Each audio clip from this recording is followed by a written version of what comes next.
കർത്താവേ, എന്റെ ശത്രുക്കൾ അസംഖ്യമാണ്, അനേകർ എന്നെ എതിർക്കുന്നു.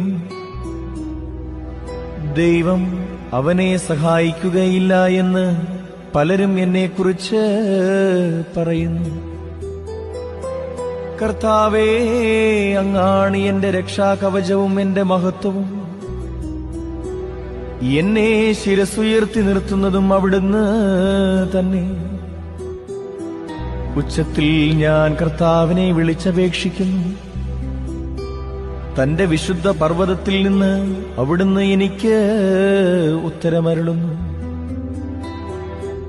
ഞാൻ ശാന്തമായി കിടന്നുറങ്ങുന്നു, ഉണർന്നെഴുന്നേൽക്കുന്നു. എന്തെന്നാൽ ഞാൻ കർത്താവിന്റെ കരങ്ങളിലാണ്. എനിക്ക്